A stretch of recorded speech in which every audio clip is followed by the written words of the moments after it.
Hi, everyone. I'm really excited to be here with you today sharing my love for mathematics. My name is Jordan Rappaport, and I'm the proud father of three sports-crazed boys, Micah, Lucas, and Sammy. I've spent my career teaching in Ontario with the York Region District School Board, and I currently teach in Thornhill, which is just north of Toronto, as a grade 6-7 homeroom teacher and math coach.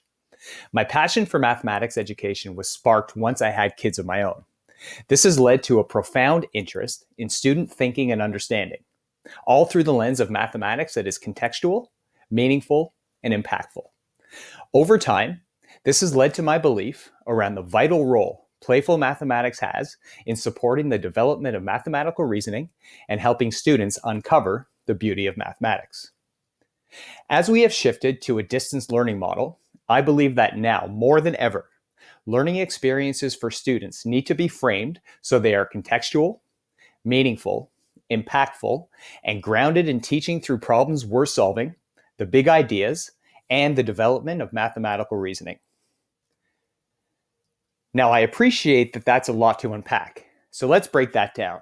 So first, let's define what a problem we're solving is. Problem solving is central to learning mathematics, but it's more than that. It's providing students with opportunities to solve problems that are actually worth solving.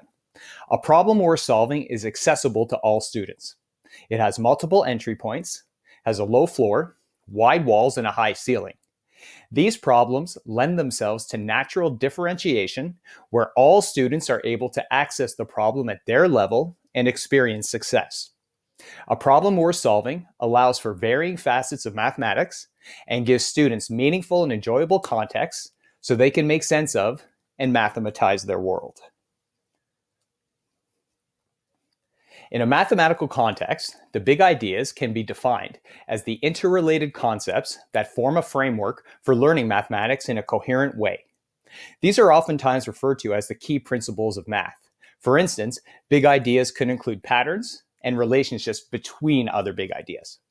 So for our session today, we'll be focusing on the interrelationships between fractions, proportional reasoning, algebraic reasoning, and spatial reasoning.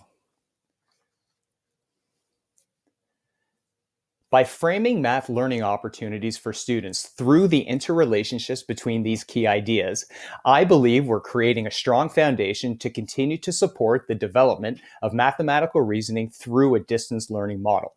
In Ontario, which is where I'm from, the Ministry of Education defines mathematical reasoning as a process that supports deeper understanding of mathematics by enabling students to make sense of the mathematics they're learning.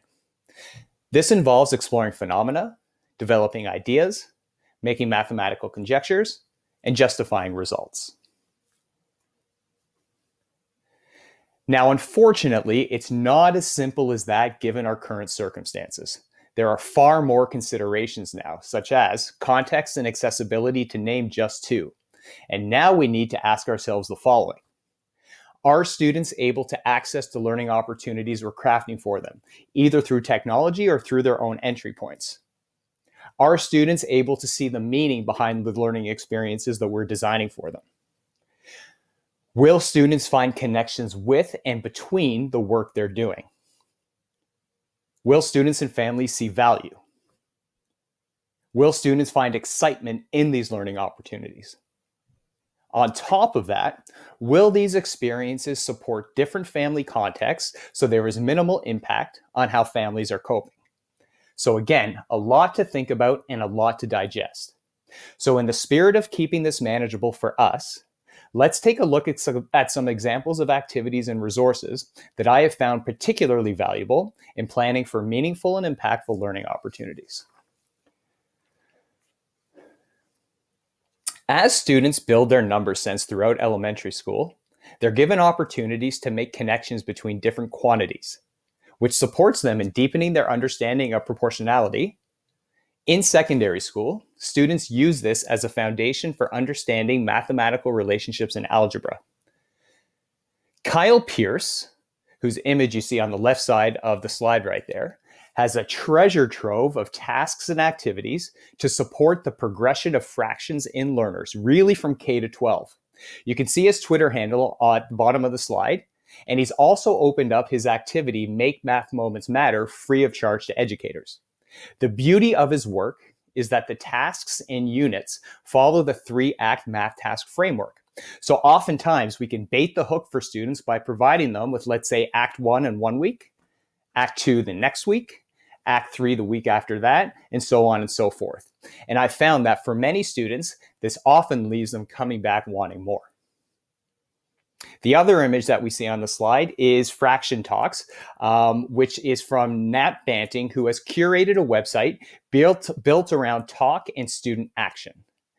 These two principles guide teacher questions, disposition, and facilitation of the activity. They can become a daily routine or used for entire lessons. One common structure is much like a number talk. Students are provided with an image, a section, or sections which are shaded, and students are asked, what fraction is shaded? Students then develop an answer supported with reasoning. And this can be done either through, to name just a couple, a Google form, or students can send you a video of their reasoning and solution. Due to their explicit interrelationships, many of the tasks and activities developed by Kyle Pearce naturally lend themselves to the ideas and lines of thinking embedded in proportional reasoning. This provides students with opportunities to reflect on and make connections to different key principles in math. So while they may be working on a different task or puzzle, how we frame and sequence learning experiences for students will give them an opportunity to naturally see these connections.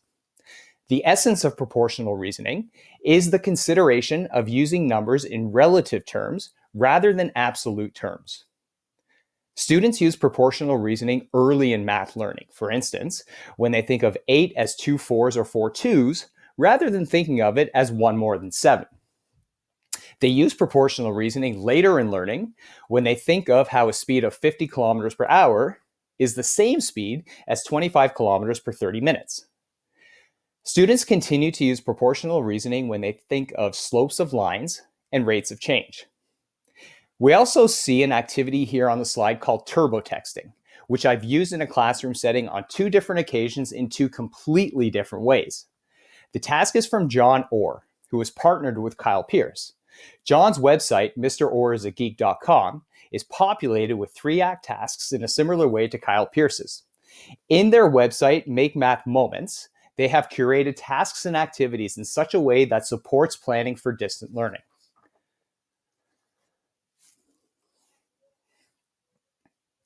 Algebraic reasoning is a gatekeeper for students in their efforts to progress in mathematics and science.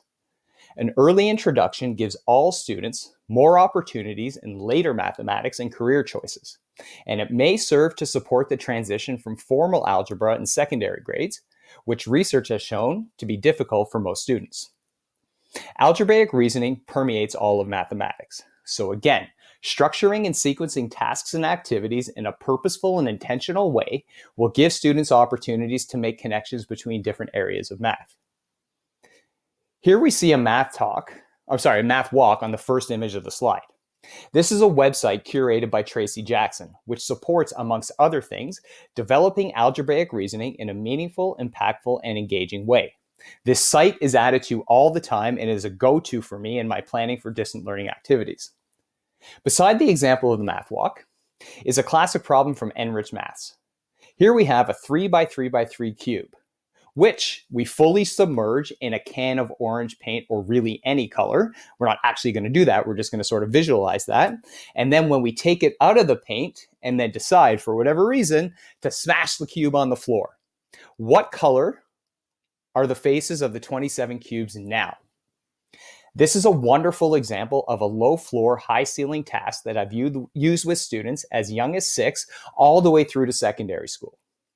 Not only does a task like this support the development of algebraic reasoning, it provides a concrete opportunity for students to engage in the task. So for our younger learners, let's think about, let's say, some sugar cubes and food coloring.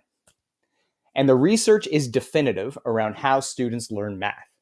We begin with the concrete, then progress to the visual or the representational, then move along the developmental continuum to the abstract. And finally, we also need to consider tasks and activities to support the development of spatial reasoning. Spatial reasoning can be described as the ability to describe, use, and visualize the effects of putting together and taking apart shapes.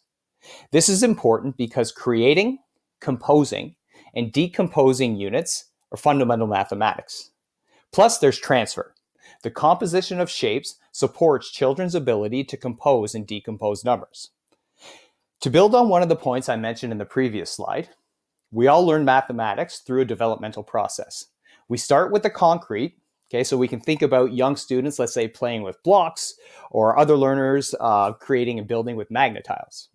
We then move to the visual or the representational. So we can think about a student, let's say, using drawings or diagrams to illustrate their thinking. Then we move to the abstract, such as using symbolic notation to represent different quantities. Mark Chubb and Sarah Carter, whose work is shown on the slide, have created and curated various games, activities, and puzzles to support the development of spatial reasoning. What research also tells us is that the development of this skill is malleable. So whatever age you are or experience you have, this skill can always be developed.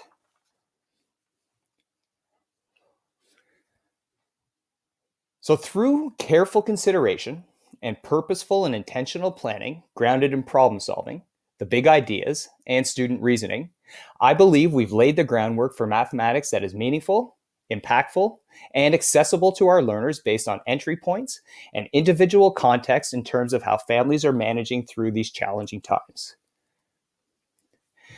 And through the lens of mathematics education through a distance learning model, by approaching planning in this way, we're providing opportunities for students and families to be able to make connections between foundational concepts in mathematics in meaningful and impactful ways.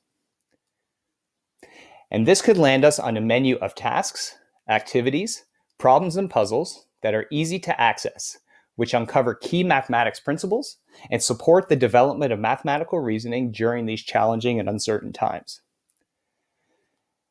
As has been part of my practice since we've moved to a remote learning model, I will continue to share work samples, resources, and ideas through Twitter as I continue to plan for and work with the students under my care and the teachers I support.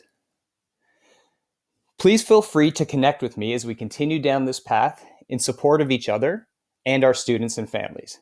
And as so eloquently stated in his book, Math Recess, Playful Learning in an Age of Disruption, author and researcher Sunil Singh notes that math and children need time and space. Time for wondering and space for wondering. And when we engage students in playful and meaningful mathematics supporting the development of reasoning, everyone has a seat at the table. Thank you.